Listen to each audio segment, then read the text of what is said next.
जय वीरेश्वर विवेक भास्कर जय जय श्री विवेकानंद जय वीरेश्वर विवेक भास्कर जय जय श्री विवेकानंद इंदु निधानन सुंदर लोचन इंदु निधानन सुंदर लोचन विश्वमानव चिरवंश जय वीरेश्वर विवेक भास्कर जय जय श्री विवेकानंद प्रेम चलो चलो कांति सुविमल प्रेम चलो चलो कांति सुविमल अधिगत वेद वेदांत त्यागी तितिक्षा तपस्या उदल त्याग तितिक्षा तपस्या उदल निर्मल शांत जय वीरेश्वर विवेक भास्कर जय जय श्री विवेकानंद सर्वभक्ति जन त्रिशूल धारण वेदन जीव महाभारत कर्म भक्ति जन त्रिशूल धारण वेदन जीव महाभारत ब्रह्म परायण नमो नारायण ब्रह्म परायण नमो नारायण देहि देहि चरणारविंद जय वीरेश्वर विवेक भास्कर जय जय श्री विवेकानंद जय वीरेश्वर विवेक भास्कर जय जय श्री विवेकानंद इंदु निधानन सुंदर लोचन इंदु निधानन सुंदर लोचन विश्वमानव चिरवंश जय वीरेश्वर विवेक भास्कर जय जय श्री विवेकानंद जय वीरेश्वर विवेक भास्कर जय जय श्री विवेकानंद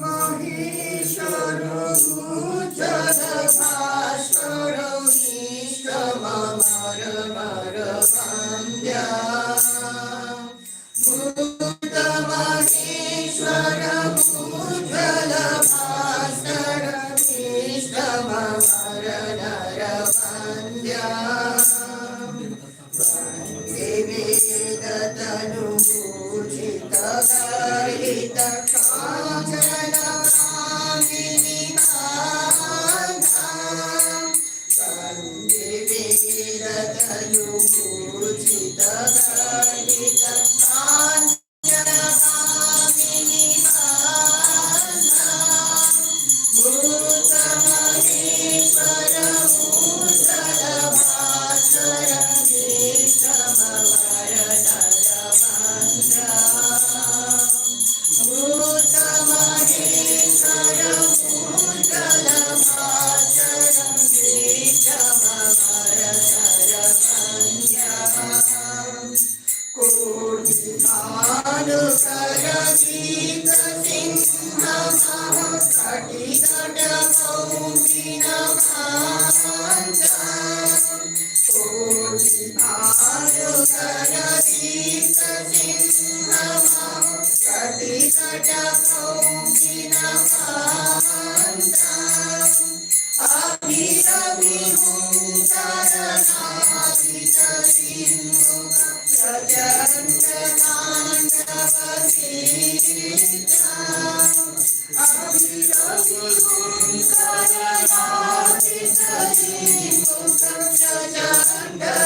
বলো ঠাকুর বলো নারায়ণ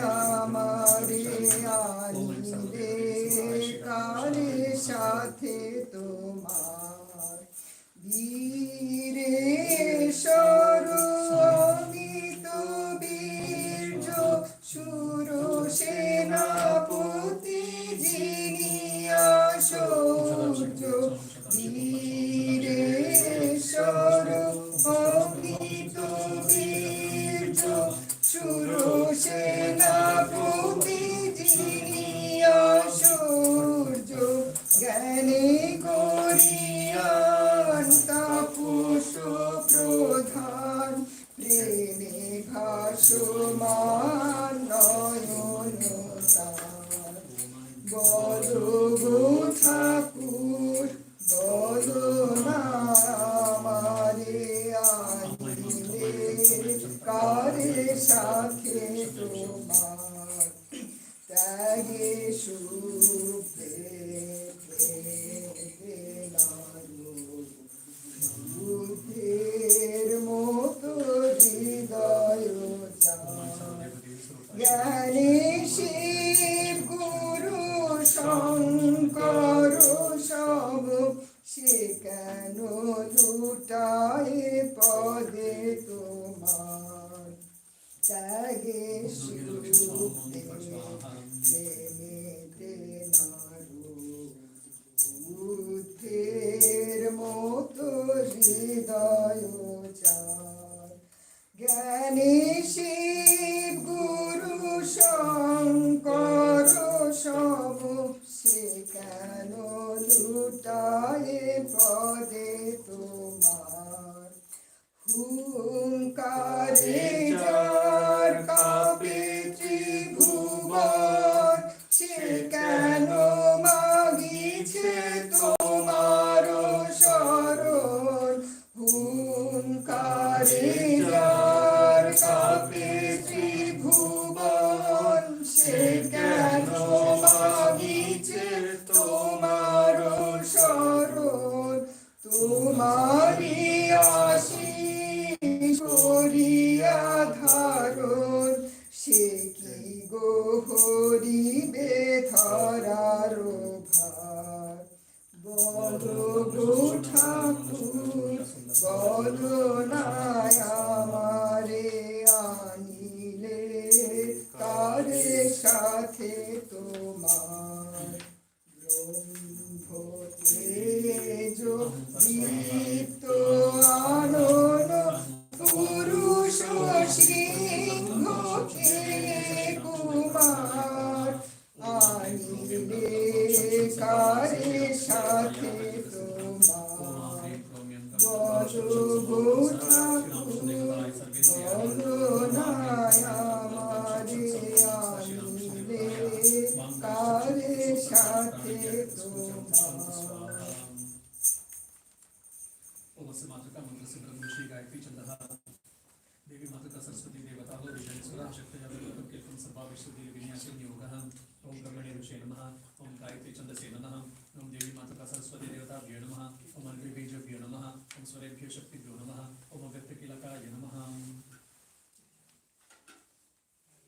ओम खं खं खं गं न्यमाहुष्टाभ्यो नमः ईं चं चं जं चं न्यमीं तजिभ्यं नमः स्वाहा ओम ॐ खं खं गं गं नम ओम परमात्मने नमः ईं थं थं धं धं नम ऐं कं अनामिकाभ्यं हुं ओम फं फं फं बं कृष्णकाभ्यो मोषितं अं यं दं लं वं शं शं शं गं गं शं मातः कृष्णाभ्यमस्त्रास्तुतं अं खं खं खं गं न्यमाहुते नमः ईं चं चं जं जं ं शिरसे स्वाहा ओम ठं ठं ठं डं डं शिखाय वशदं ईं थं थं धं धं नम ऐं कौचायितं ओम फं फं फं कृष्णकाभ्यो अं यं दं लं वं शं शं गं गं चापलं कृष्णाभ्यमस्त्रास्तुतं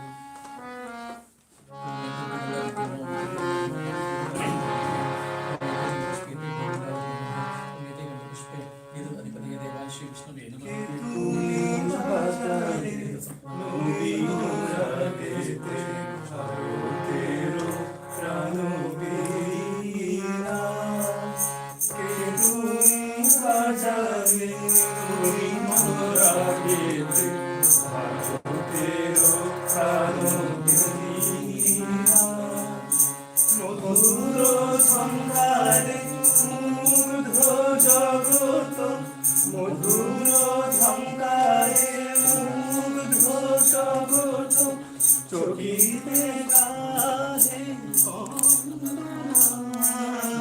কে তুমি বাজালে নবীন রাগেতে ভারতের প্রাণ বীণা।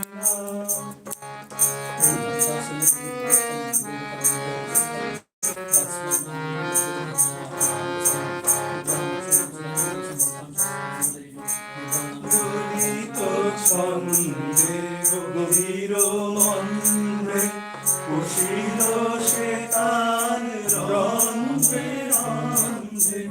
ললিত ছন্দে গভীর মন্দ্রে উষিল সে তান রন্ধ্রে রন্ধ্রে।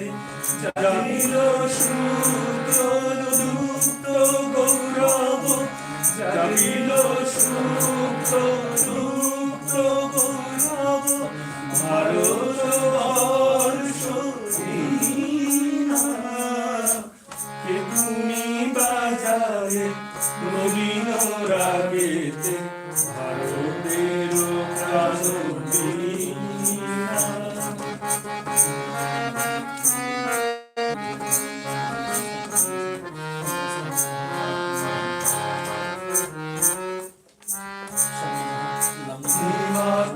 শিখরে জলনিধি তীরে রাজে প্রদীপে দিক দিগন্তরে। হিমাদ্রি শিখরে জলনিধি তীরে রাজে প্রদীপে দিক দিগন্তরে। বেদান্ত মহিমা কেবল প্রচারে, বেদান্ত মহিমা কেবল প্রচারে। বর্ণিতে নারী সীমা, কে তুমি বাজালে নবীন রাগেতে ভারতের প্রাণ বীণা।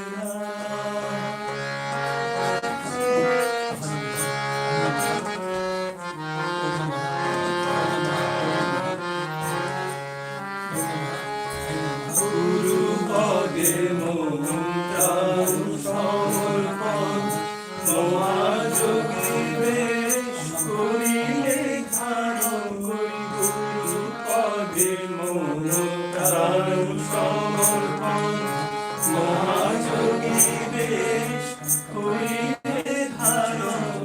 জ্ঞান ভক্তি যোগ জীব সেবা ব্রত, জ্ঞান ভক্তি যোগ জীব সেবা ব্রত করিলে উদ্দীপনা। কে তুমি বাজালে নবীন রাগেতে ভারতের প্রাণ বীণা। মধুর ঝঙ্কারে মুগ্ধ জগৎ, মধুর ঝঙ্কারে মুগ্ধ জগৎ। জগিতে গাহে বন্দনা, কে তুমি বাজালে নবীন রাগেতে ভারতের প্রাণ বীণা।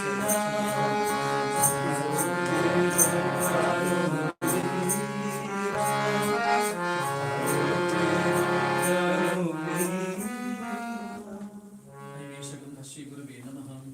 ऐमिदं सचन्दन पुष्पं श्री गुरवे नमः। ऐमिदं सचन्दन बिल्वपत्रं श्री गुरवे नमः।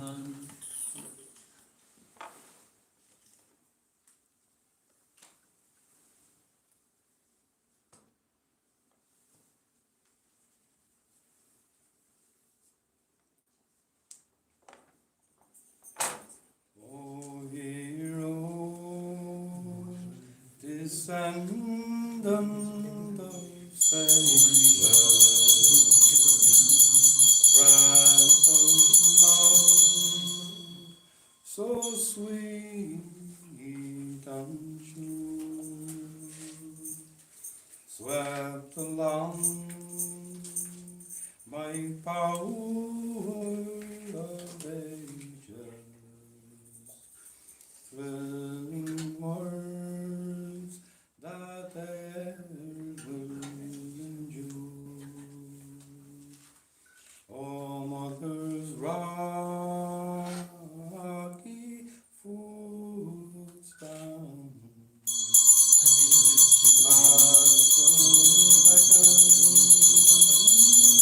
across the sea. Heart for poor and open hand, inspired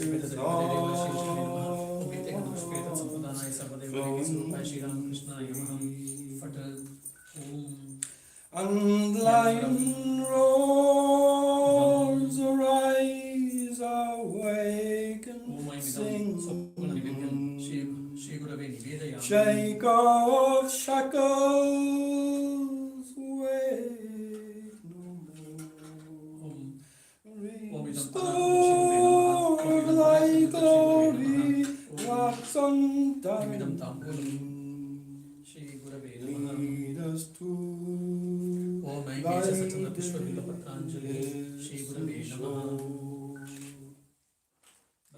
into the fire depths plunged he,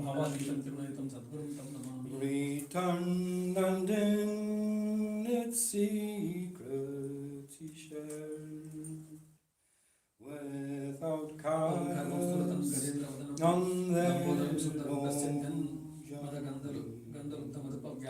in starting breath the praises there. And lion roars, arise, awake and sing. Shake off shackles and await no more. Restore thy glory that's undying. Lead us to thy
ओमिदं स्वप्ननिवेदं Shrisurya निवेदयामि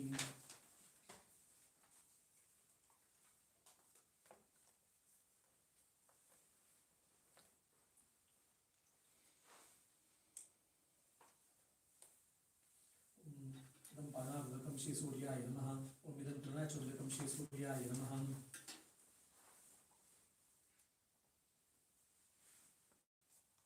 ओमिदं सचन्द्रपुष्पाञ्जलि श्रीसूर्याय नमः ओम जपाकुसुमसङ्काशं काश्यपेयं महादिनं ध्वान्तारिं सर्वपापहरणं प्रणतोऽस्मि दिवाकरम्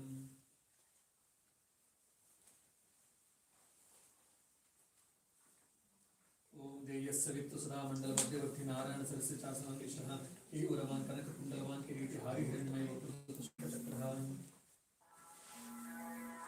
प्रेम रूप श्री राम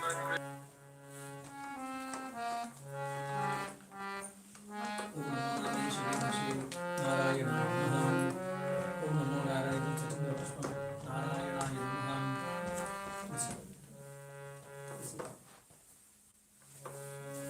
স্বদেশ বিদেশ অঞ্চলে হইছে তোমার অনুবিনতান্ত আকাশ বাতাস ধরিয়া পড়িছে তোমার অনুমন্ত স্বদেশ বিদেশ অঞ্চলে হইছে তোমার অনুবিনতান্ত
So I'm doing the reading from the complete books of Swami Vivekananda, Volume 1.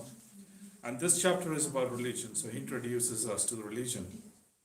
And he starts by an example of a comparison between a huge locomotive and a small worm. So here it goes. A huge locomotive has rushed on over the line, and a small worm that was creeping upon one of the rails saved its life by crawling out of the path of locomotive. Yet this little worm, so insignificant that it can be crushed in a moment, is a living something, while this locomotive, so huge, so immense, is only an engine, a machine. You say the one has life and the other one is only dead matter, and all its power and strength and speed are only those of a dead machine, a mechanical contraption. Yet the poor little worm which moved upon the rail and which the least touch of the engine would have deprived of its life is a majestic being compared to that of the huge locomotive. It is a small part of the infinite, and therefore it is greater than this powerful engine. Why should that be so? How do we know the living from the dead? The machine mechanically performs all the movements its maker made it to perform. Its movements are not those of life. How can we make the distinction between the living and dead then? In the living, there's a freedom, there's intelligence. In the dead, all is bound and no freedom is possible because there is no intelligence. This freedom that distinguishes us from mere machines is what we're all striving for. To be more free is the goal of all of our efforts, for only is the perfect freedom there can be perfection. This effort to attain freedom underlies all forms of worship, whether we know it or not. What is mind but the ceaseless inquiry into the meaning and mystery of life? We may say that only uncultivated people are going after all these things, but the question is still there, why should it be so? The Jews were asking for a miracle. The whole world has been asking for the same thousands of these years. There it is again, the universal dissatisfaction. We make an ideal, but we have rushed only half the way after it when we now make a newer one. We struggle hard to attain to some goal, then discover we do not want it. This dissatisfaction we are having time after time, what is there in the mind if there is to be only dissatisfaction? What is the meaning of the universal dissatisfaction? It is because freedom is every man's goal. He seeks it ever. His whole life is a struggle for it. The child rebels against law as soon as it is born. Its utterance is a cry, a protest against bondage in which it finds itself. This longing for freedom produces the idea of a being who is absolutely free. The concept of a God is a fundamental element in the human constitution. In Vedanta, Sat Chit Anand, existent knowledge bliss, is the highest concept of God possible to the mind. It is the essence of knowledge, and it is by its nature the sense of bliss. We have been stifling that inner voice long enough, seeking to follow law and quiet the human nature. But there is that human instinct to rebel against nature's law. We may not understand what the meaning is, but there is that unconscious struggle of the human within spiritual, of the Lord with the higher, the mind. And the struggle attempts to preserve one's separate life, that we call our individuality. The conception of God, therefore, is an essential as fundamental, a part of mind, as is the idea of knowledge. Both are outcomes of the idea of freedom. There cannot be life, even in the plant, without the idea of freedom. In the plant or in the worm, life has to rise to the individual concept. It is there unconsciously working, the plant living its life to preserve the variety, principle or form, not nature. The idea of nature controlling every step onward overrules the idea of freedom. Onward goes the idea of material world. Onward moves the idea of freedom. Still the fight goes on. We are hearing about the quarrels of creeds and sects, yet creeds and sects are just and proper and they must be there. The chain is lengthening and naturally the struggle increases. But there need be no quarrels if we only knew that we are all striving to reach the same goal. The embodiment of freedom, the master of nature, is what we all call God. You cannot deny him. No, because you cannot move or live without the idea of freedom. Would you come here if you did not believe you were free? It is quite possible that the biologist can and will give some explanation of this perpetual effort to be free. Take that all for granted. Still, The idea of freedom is there. It is a fact as much as to the other fact as you cannot apparently get over the fact of being under nature. The whole of the universe is worship of God. Wherever there is a life, there is this search for freedom, and that freedom is the same as God. Necessarily, this freedom gives us mastery over all nature and is impossible without knowledge. The more we are knowing, the more we are becoming masters of nature. Mastery alone is making us strong, and if there be some being entirely free and master of nature, that being must have a perfect knowledge of nature, must be omnipresent, omniscient. Freedom must go hand in hand with these, and that being alone who has acquired these will be beyond nature.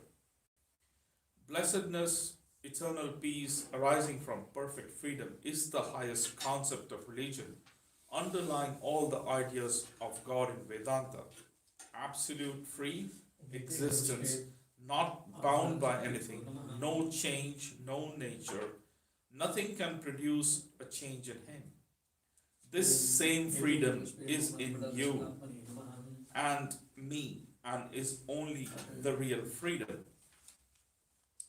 Freedom breathes in the throb of the universe. Unless there is a unity in the universal heart, we cannot understand variety. Such is the conception of the Lord in the Upanishads. Sometimes it rises even higher, presenting to us an ideal before which at first we stand apart, that we are in essence one with God. Now he's giving an example how to face the reality and go to achieve that goal. Once I was in Varanasi. I was passing through a place where there was a large tank of water on one side and a higher wall on the other. It was in grounds there were many monkeys. The monkeys of Varanasi are huge brutes and are sometimes unruly. They now took it into their heads not to allow me to pass through their street. So they howled and shrieked and clutched at my feet as I passed. As they pressed closer, I began to run, but the faster I ran, the faster came the monkeys, and they began to bite at me. It seemed impossible to escape, but just then I met a stranger who called out to me, "Face the brutes." I turned and faced the monkeys, and they fell aback and finally fled. And that is the lesson for all life. Face the terrible, face it boldly. Like the monkeys, the hardships of life will fall back when we cease to flee before them. If we are to ever to gain freedom, it must be by conquering nature, never by running away. Cowards never win victories. We have to fight fear and troubles and ignorance if we expect them to flee before us. The path of virtue, purity, unselfishness, spirituality becomes known at last, and what all are doing unconsciously, we are trying to do consciously. The idea is expressed by St. Paul, "The God that ye ignorantly worship, him I declare unto you." This is the lesson for the whole world to learn, that we have these philosophies, theories of nature to do, if not to help us to attain this one goal in life, what else? Let us come to the consciousness of the identity of everything and let man see himself in everything. Let us be no more worshippers of creed or sects with small limited notions of God, but see him in everything in the universe. If you are knowers of the God, you will everywhere find the same worship as in your own heart. get rid in the first place of all the limited ideas and see God in every person, working through all hands, walking through all fields, and eating through every mouth. In every being he lives, through all mind he thinks. He is self-evident, nearer to us than ourselves. To know this is religion, is faith. May it please the God to give us this faith. When we shall feel that oneness, we shall be immortal. We're physically immortal, even one with the universe. So long as there is one that breathes throughout the universe, I live in that one. I am not this limited little being. I am the universal. I am the life of all the sons of the past. I am the soul of Buddha, of Jesus, of Muhammad. I am the soul of the teachers, and I am all the robbers that robbed, and all the murderers that were hanged, and I am the universal. So here's what he says: stand up then. This is the highest worship. You are one with the universe. That only is humility, not crawling upon all fours and calling yourself a sinner. That is the highest evolution, when this veil of differentiation is torn off.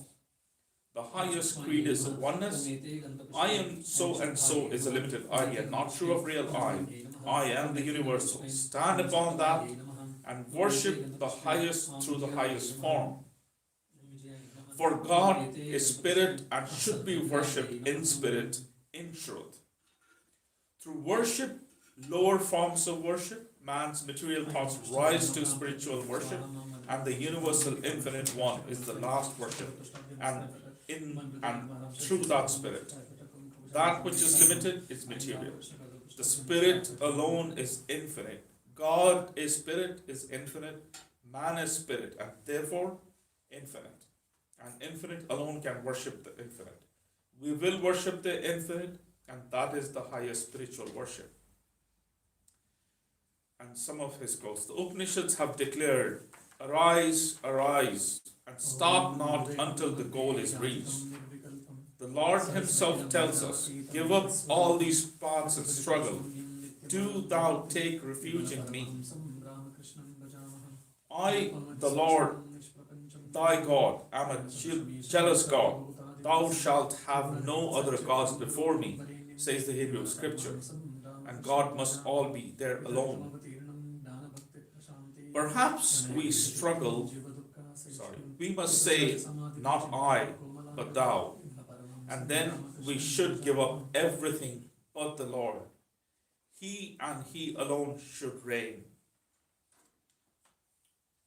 And he sums up by saying this in this chapter: thy will be done on earth as it is in heaven. For thine is kingdom and the power and the glory forevermore.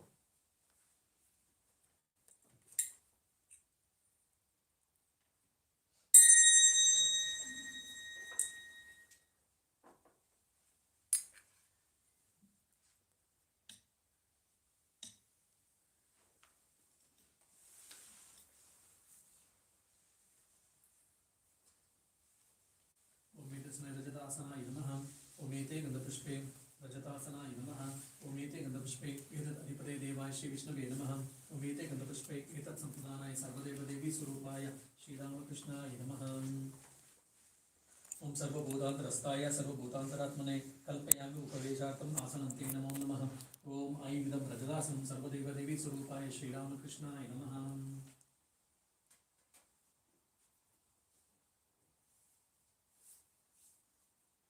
ओम यस्याः दर्शनम् इच्छन्ति देवाः स्वभिषते तस्मै ते परमेशान स्वागतं स्वागतं प्रभो अद्य मे सफलं जन्म जीवनं सफला क्रियाः स्वागतं यत्त्वया तन्मे तपसां फलमागताम् ओम ऐं सर्वदेवदेवी स्वरूपाय श्रीरामकृष्णाय स्वागतं सुस्वागतं ते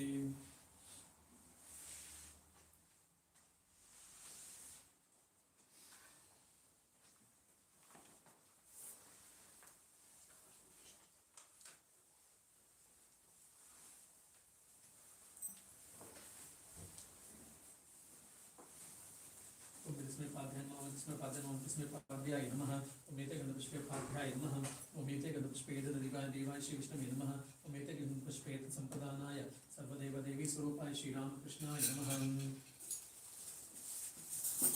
ओम यद्भक्तिलेश संपर्का तत्परमानंद संप्लवः तस्मै ते परमेशानापाद्यं शुद्धाय कल्पयेत् ओम ऐं एतत् पाद्यं सर्वदेव देवी स्वरूपाय श्री रामकृष्णाय नमः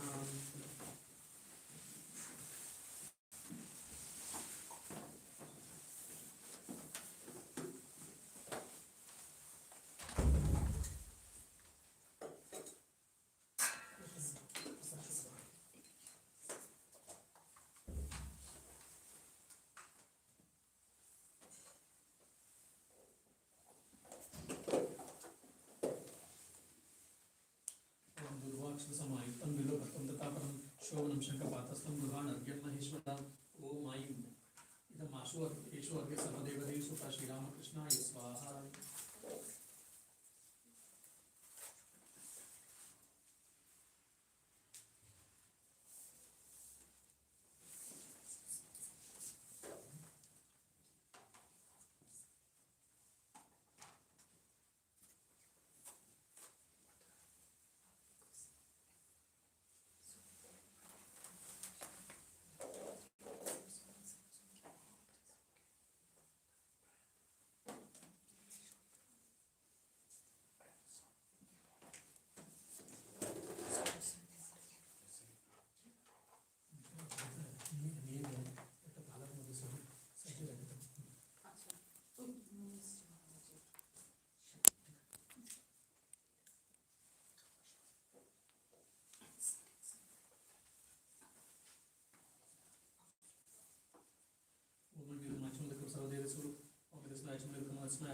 स्मैचुदेवकाय नमः ओम ऐं नित्यगन्धपुष्पाचनयोदकाय नमः ओम एतगन्धपुष्पेतदेवा श्री विष्णवे नमः ओम एतगन्धपुष्पेत संप्रदाय सर्वदेवदेवी स्वरूपाय श्रीरामकृष्णाय नमः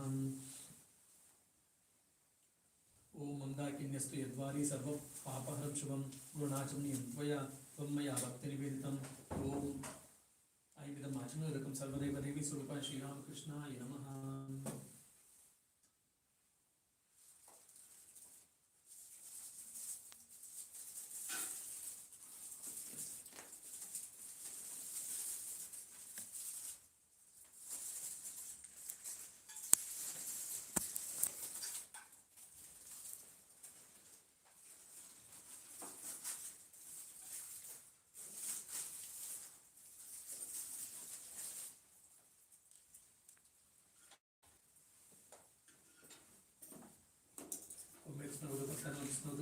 स्मृतपत्काय नमः ओमेते गन्धपुष्पे मधुपर्काय नमः ओमेते गन्धपुष्पे देवाय श्री विष्णवे नमः ओमेते गन्धपुष्पे संप्रदानाय सर्वदेवदेवी स्वरूपाय श्रीरामकृष्णाय नमः ओम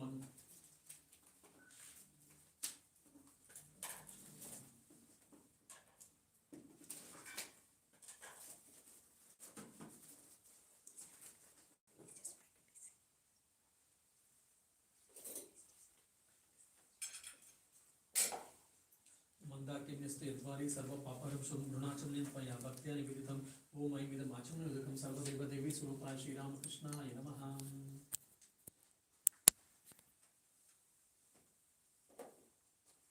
ओम सर्वकल्मषनाशाय परिपूर्णसदात्मकं मधुपर्कमिदं देव कल्पयामि प्रसीद मे ओम ऐं एष मधुपर्कः सर्वदेवदेवी स्वरूपाय श्रीरामकृष्णाय नमः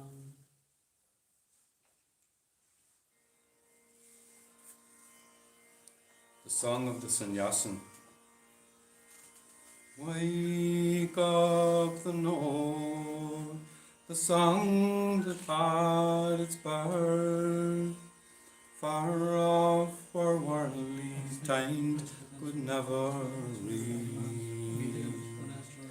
In mountain caves and glades of forest deep, whose calm no sigh for lust or wealth or fame, could ever dare to break or roll the stream of knowledge, truth and bliss that follows both. Sing high that note, sannyasin boy. Say, say, say, Om Tat Sat, Om Tat Sat, Om Tat Sat, Om. Strike off thy fetters, bonds that bind thee down, of shining gold or darker baser road. Love, hate, good, bad, and all the jewel throng, known slave is slave, caressed or whipped not free. For fetters, though of gold, are not less strong to bind. Then off with them, sannyasin boy. Say, say, say, Om Tat Sat, Om Tat Sat, Om Tat Sat, Let darkness go, the will-o'-the-wisp that leads with blinking light to pile more gloom and gloom. This thirst for life forever quenched drags from birth to death and death to birth the soul. He conquers all who conquer self, know this, and never yield, sannyasin boy. Say, say, say, Om Tat Sat, Om Tat Sat,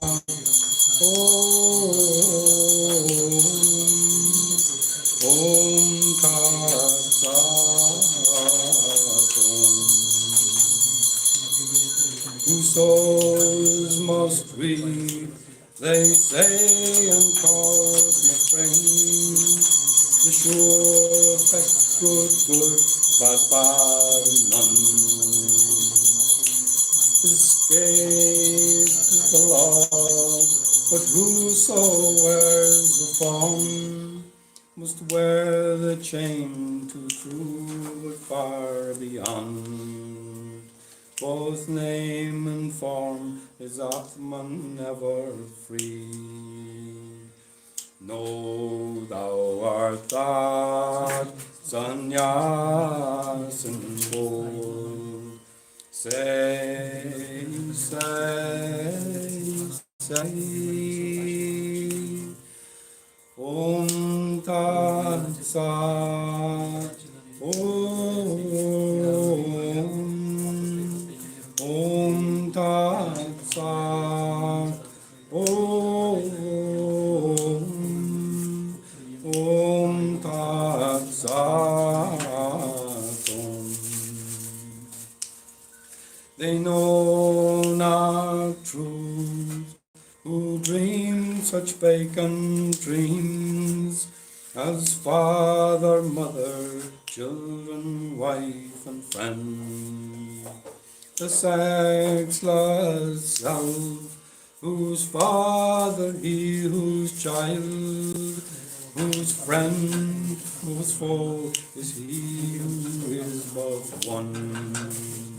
The self is all in all, none else exists. Thou art that sanyasimbo. Say, say, Om Tat Sat. Om Tat Sat. Om Tat Sat. There is but one, the free, the knower self, without a name, without a form or stain. In him is Maya, dreaming all this dream. The witness he appears as nature's soul. Know thou art that sannyasimo. Say,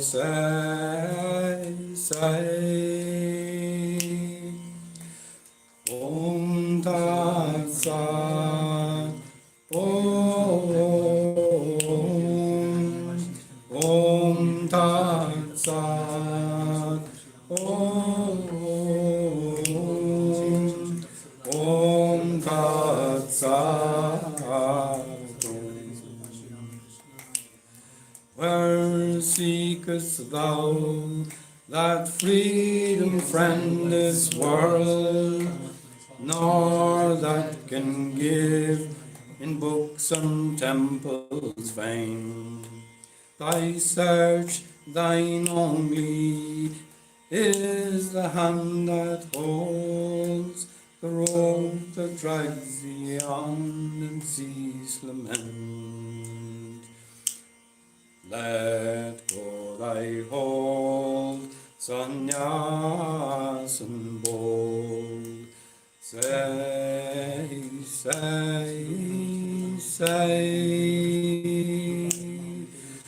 Om Tat Sat. Om Tat Sat. Om Tat Sat. Say peace to all, from me no danger be, to all that lives in those that dwell on high, in those that lowly creep. I am the self in all life both here and there do I renounce. All heavens and earths and hells, all hopes and fears. Thus cut thy bonds, sannyas and bold.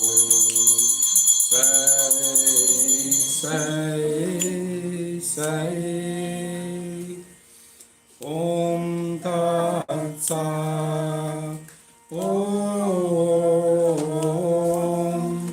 Om Tat Sat. Om Tat Sat. He then no more how body loves our goals. Its task is done, let karma float it down. Let one put garlands on yet another cake. This frame say not, no praise or blame can be. Where praise or praised, and blame or blamed are one. Thus be thou calm, sannyas and bold. Say,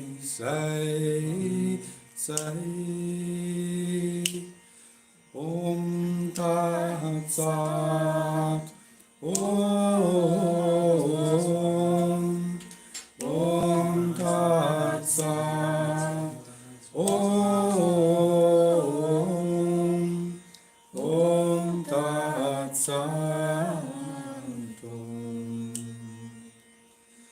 Truth never comes, we're lost in fame and greed. Of gain reside no man who thinks of woman. As his wife can never perfect be, nor he who owns the least of things. He whom under chains can never pass through Maya's gates. So give these up, sannyas and bold. Say,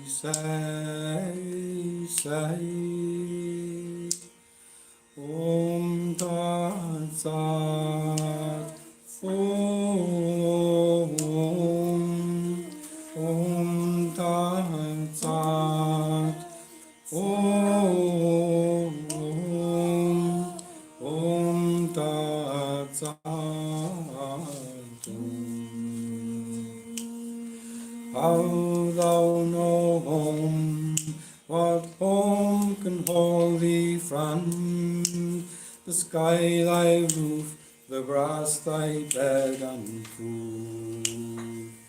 What chance may bring, well cooked, ill or judge not, no food or drink can tame that noble self, which knows itself like rolling river free. Thou ever be sannyas and bold. Say,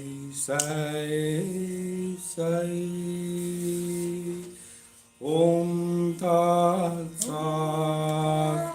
Om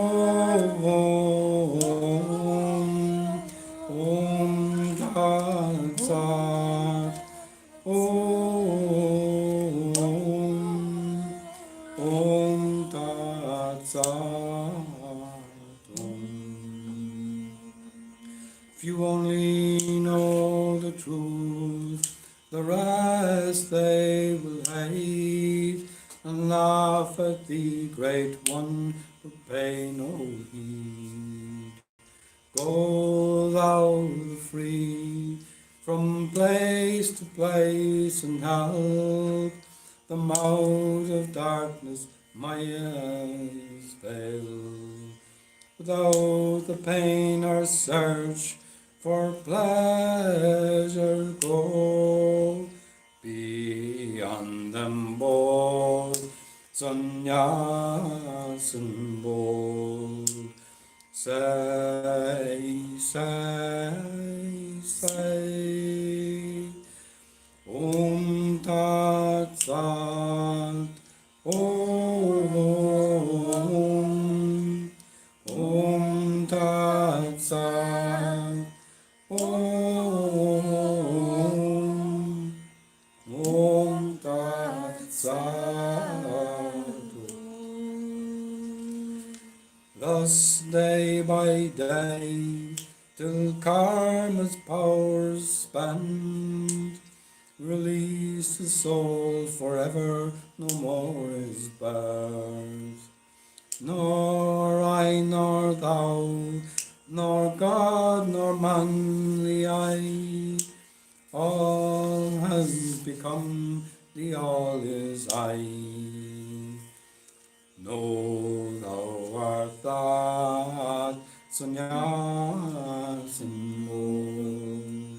Say,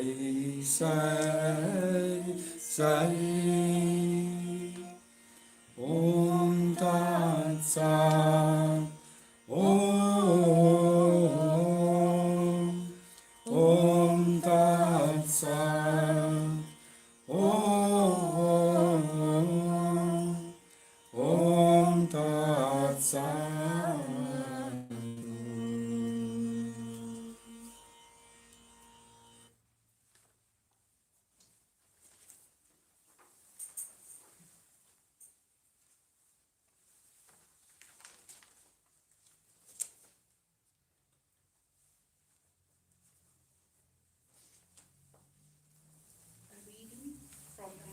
I saw him by Sister Nivedita.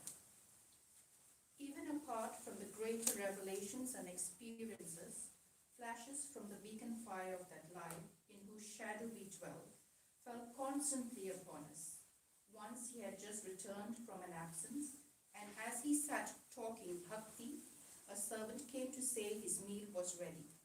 But we could see how intolerable was the thought of food to one who was still living on the heights of the love of God.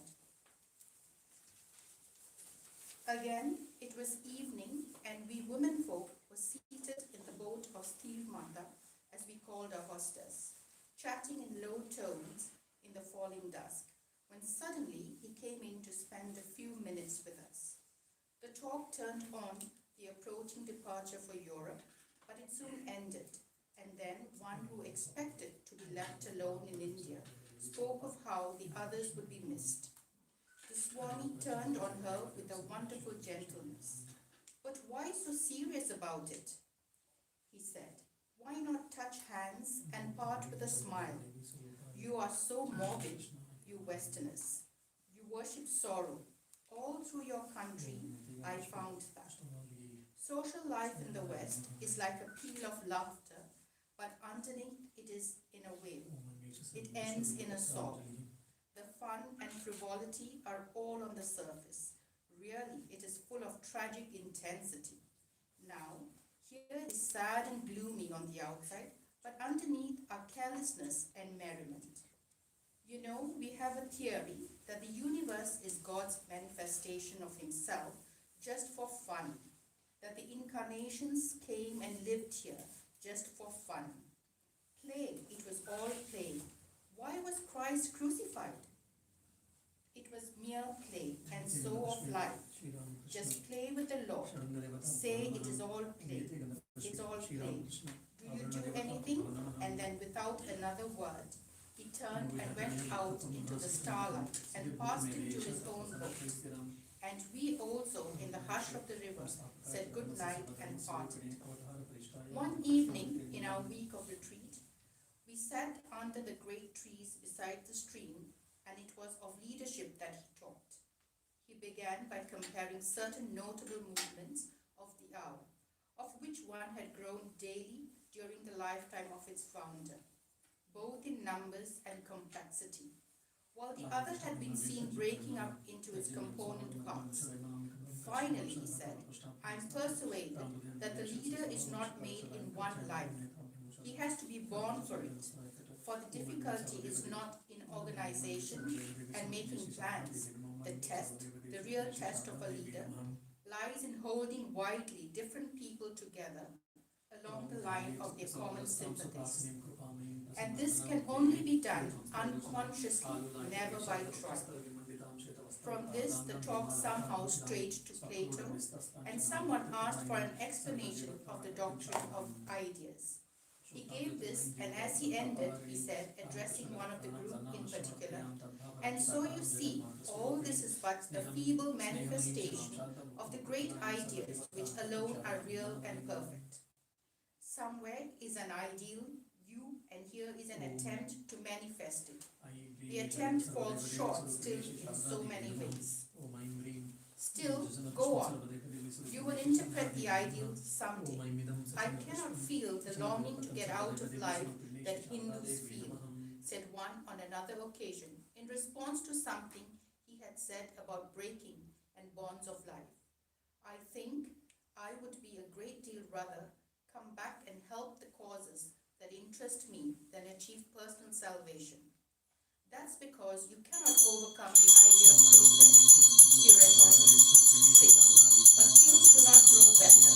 They remain as they were, and we grow better by the changes we make in them." This last sentence has to myself the ring of the Veda. We grow better by the changes we make in them. Similarly, when we are at Almora, I remember a certain elderly man with a face full of amiable weakness who came to put to him a question about karma. What were they to do, he asked. Whose karma? It was to see the strong oppress the weak. The Swami turned on him in surprised indignation. Why, press the strong, of course, he said. You forget your own part in the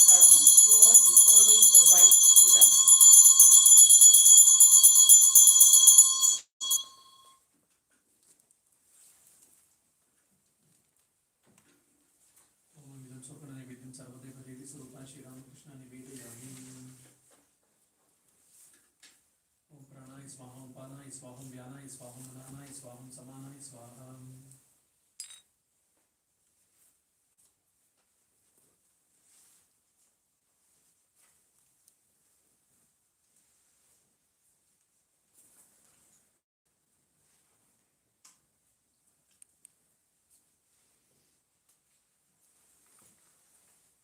It is difficult to assess the quality of a giant such as Swami Vivekananda.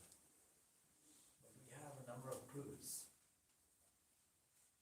One great clue comes from the passages that have just been read from Sister Nivedita's The Master as I Saw Him. There the scene is mountains and lakes. We find him and devotees in Kashmir to drink in the atmosphere of the ancient Vedas. And we see there Swami Vivekananda in the role of a great rishi, turning our ideas upside down, identifying conventional positions, and yet putting a fresh approach near to the truth that we could not normally fathom on our own. Here he's playing the role of a teacher in the environment of the heights of the mountains and the beauty of the lakes. And so this chapter flashes from the beacon fire, tells us immediately of the greatness of the intellect and spirit of Swami Vivekananda, described as a beacon fire that can light all our knowledge, not only by words, but by spirit. And so he contrasts, among other things, the difference between the morbid side, the psyche that is contained in Western culture that we can even now find, the basis of sin and guilt contained in religions, or the psychology of the West that says we are deficient in some way. He says no. Actually, it is all a game. It is all a lila. This is the fancy that the ancient sages had. How else would you explain all the contrasts of happiness and sorrow? Don't take it too seriously, he says. Outside, the Western psyche is all for love, happiness, but it is just a facade. Inside, great sorrow. And so he outlines his great mission, the mission of bringing happiness and joy to the Western mind. At the same time, bringing service to the East, uplifting humanity. And so Sister Nivedita's preparation for her future work amongst the poor and the uneducated is in a way outlined, but it requires a shift in attitude, away with the morbidness. So the Swami turns on her, and with wonderful gentleness, the gentleness of a loving teacher. Swami Vivekananda himself was a student. Swami Vivekananda himself challenged his own teacher. And we see Sister Nivedita having the same spirit, the same challenging attitude, and yet she's absorbing all of the lessons being taught. And where is it being taught? Not only in the mountains, but in the departure of Swami Vivekananda to an isolated place of introspection and meditation, contact with spirit. And now he comes back and shares his insights. Christ crucified, a great sorrowful thing. But isn't just a play, he says. Just play with the law. Say, it's all play, it's all play. Do you do anything? And then without another word, he turns. And he goes back out into the starlight. And you can imagine the boat that is on the lake, the beauty, the moonlight. So all of this is recalled by Sister Nivedita, thinking that this is a great retreat in enjoying the solitude and the beauty of the environment. But it means nothing without her great guru, her teacher. What a range of subjects he had. He talks about leadership. He tells us by inference that we should all be leaders, world movers. He talks about Plato and the idea of idealism. He was committed to this idea, but what does it mean? Again, it reflects on the world as mere shadows. And he says, I cannot feel the longing to get out of life that Hindus feel, said one person in his company. And what does he come back with? He says, that's because you cannot overcome the idea of progress. Again, he reverts the idea of ideas and play.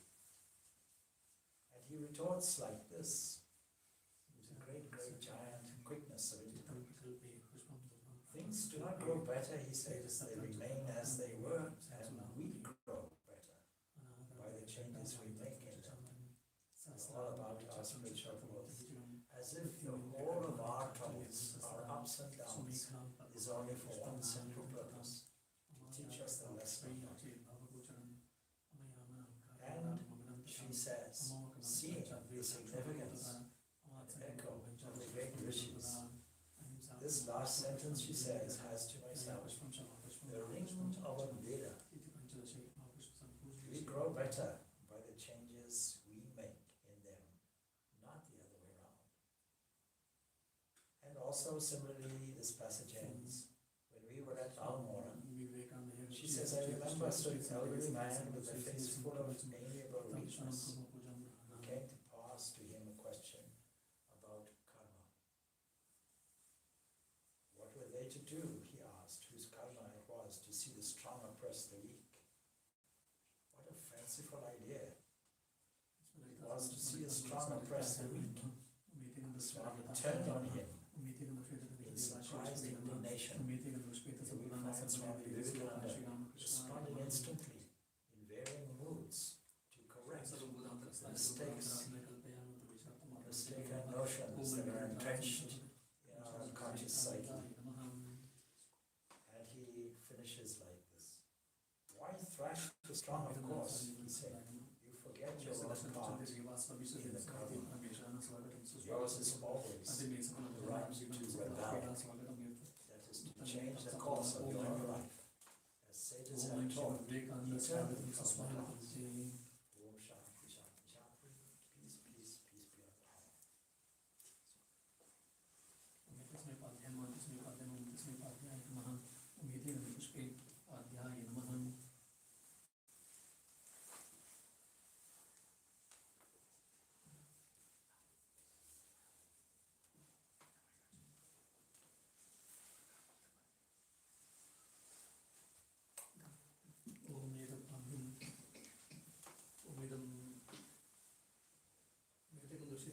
Shri विष्णुवे नमः।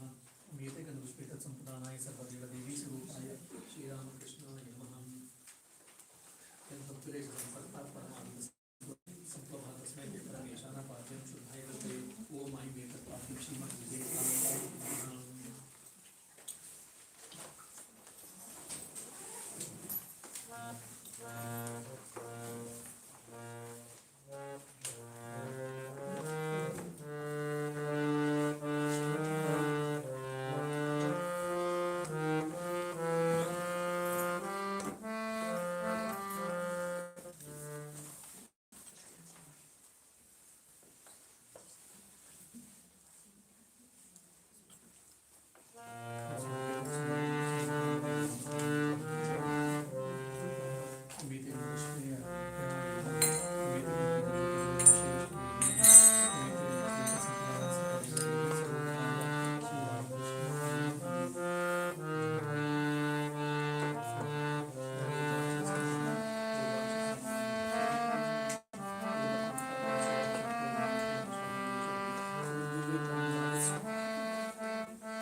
Page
250.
Swamiji and his passion for music.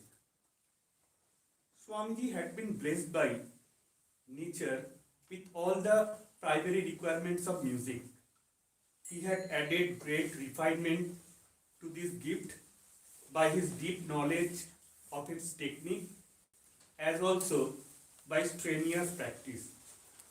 He had inherited a richly vibrant and intensely sweet voice, which was often likened to the sound of a Chinese gong. It was this unique sweetness of his voice that often induced Sri Ramakrishna to request him to sing. The very first song, Mon Chalo Nije Niketane, that Narendra sang before Sri Ramakrishna at Dakshineshwar, threw the latter into deep samadhi.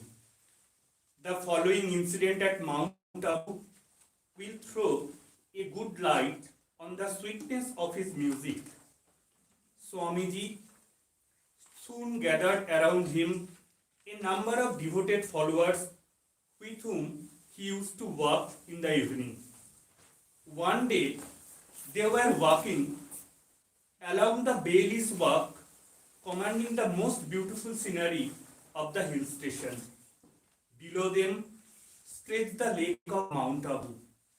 Swamiji, with his friends, left walk and sat down amongst the stones.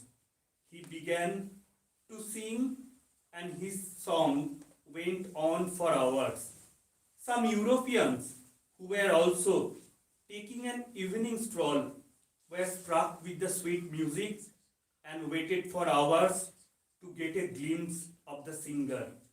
At last, he came down and they congratulated him on his sweet voice and ecstatic song. Swamiji had attained a high degree of proficiency in music even as a student. He had systematically studied and practiced vocal as well as instrumental music for about 5 years under the able tutelage of Ahmad Khan and Beni Gupta, the two well-known musicians of his time. He could play many a musical instrument as well. He was an adept at singing bhajans. He knew quite a few musical compositions in various languages like Bengali, Hindi, Urdu, Persian, and Sanskrit.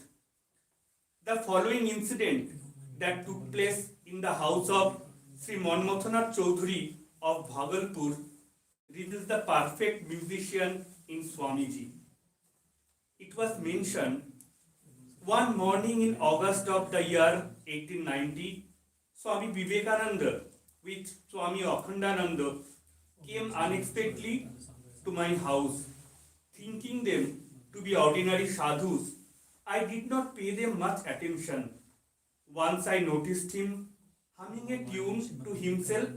I asked him if he could sing. He replied, very little. Being pressed hard by us, he sang. And what was my surprise to see that, as in learning so in music, he had wonderful accomplishment. Next day, I asked him if he were willing that I should invite some singers and musicians. He consented, and I asked many musicians, several of whom were ustads or adepts in the art, to come. Believing that the music would end by 9 or 10 at the latest, I did not arrange for supper for the guests. Swamiji sang without ceasing till 2 or 3 o'clock in the morning. All without exception were so charmed that they forgot hunger and thirst and all idea of time. None moved from his seat or thought of going home. This discussion cannot be deemed to be complete if Swamiji's view on music are not given. In his addresses on Bhakti Yoga, he declares that music has got a tremendous effect on the human mind. Music has such tremendous power over the human mind it brings it to concentration in a moment. You will find the dull, ignorant, low, brute-like human beings who never steady their minds for a moment. At other times, when they hear attractive music, immediately become charmed and concentrated. Even the minds of animals become charmed with music. In his lecture on the Ramayana delivered in California, he states that in India, even music and dance are considered to be religion. The drama in India was a very holy thing. Drama and music are themselves held to be religion. Any song, if one's whole soul is in that song, one attains to salvation. One has nothing else to do. They say it leads to the same goal as meditation. Swami Vivekananda was also a poet. He was composed a few hymns in Sanskrit and Bengali, as also some songs in Bengali language. His hymns Nikhila Bhuvana Janmo on Lord Shiva, Katang Subhe Sivakare on the Divine Mother, and A Chandala Pratihata Isha Prema Pravaho on Sri Ramakrishna are a rare combination of literary beauty, philosophy, and devotion. His other famous poem, Om Rim Ditang on Sri Ramakrishna, is sung during the evening service in all the Sri Ramakrishna order. The most famous of all his Bengali poems is his Khandano Bhava Bandhano, which is the first song to be sung during the evening worship in all the monasteries of the Ramakrishna order. The hymn is remarkable for its booming melody and it's ideally suited for chorus when it is sung by a large gathering to the accompaniment of the organs, khol, and cymbals. It is simply soul-stirring and inspiring. The song Eko Rupo Arupo Nam Borono Utit Agami Kalohin on the highest Brahman, as also the two songs on Lord Shiva, Tathriya Tathriya Nache Bhola, Hara Hara Bhutonath, are full of sweet melody and perfect rhythm. We really wonder how versatile Swamiji was.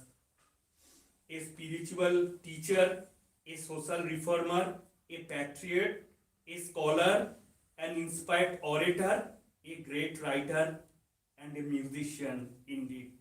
Om Namo Sri Jatirajayo Vivekananda Suraye Satchit Sukha Sarupayo Swamine Tapoharine.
offer Pushpanjali.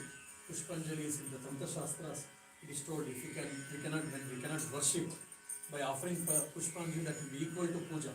So when you are offering Pushpanjali, so it will be equal to puja. So that's why. So whatever we have got our prayers, we offer mentally prayers with this mantra, and we request the Almighty to fulfill all our desires and prayers and wishes, and so that we will be free from all the difficulties, problems, so on and so forth. So repeat after me.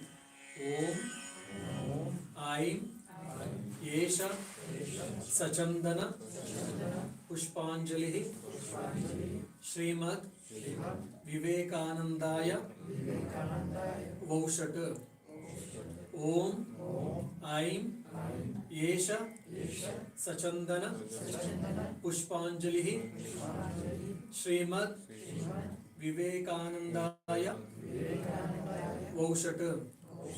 Om Aim Yesha Sachandana Pushpanjali Srimad Swami Vivekanandaya Vaushat. Namah Shri Yatirajaya Vivekananda Suraye Satchit Sukha Swarupaya Swamine Tapaharine.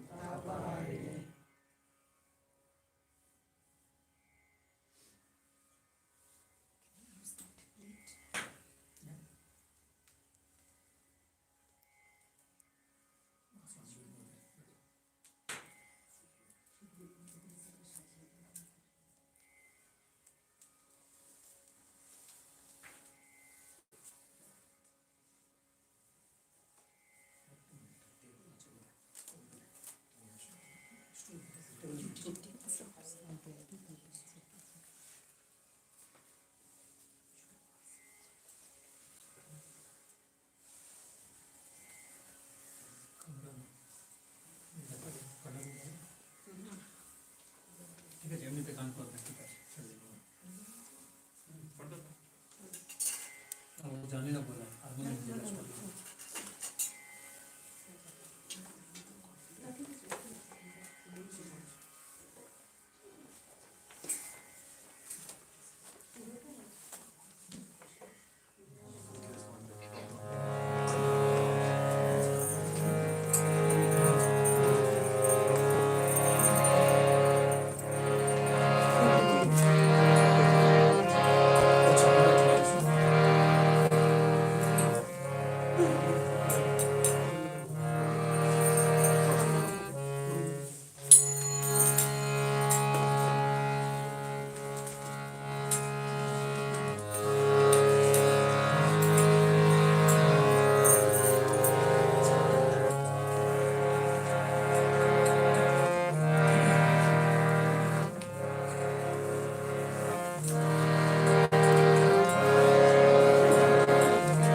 Happy birthday to you.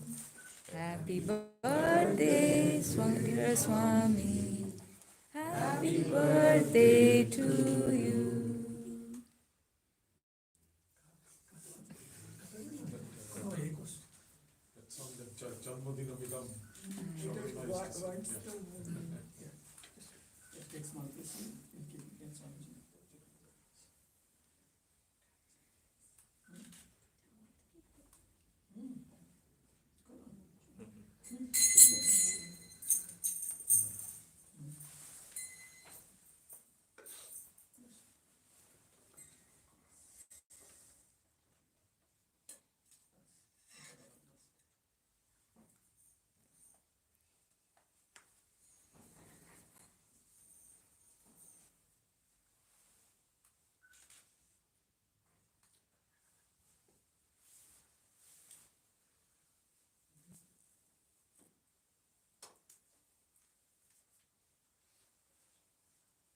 Found the lyrics, but really difficult to sing.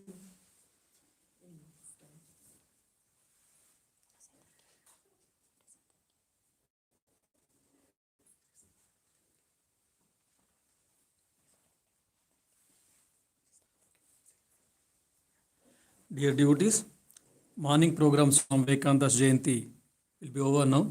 Evening 5:30, we have got a special talk on Swami Vivekananda's Vedantic spirituality by Revered Swami Sarvapriyanji Maharaj, Minister in charge, Vedanta Center of New York, and followed by evening Aratrikam will be there, evening Vesper service. We request all the devotees to join us online, either on YouTube or in the Zoom. Thank you.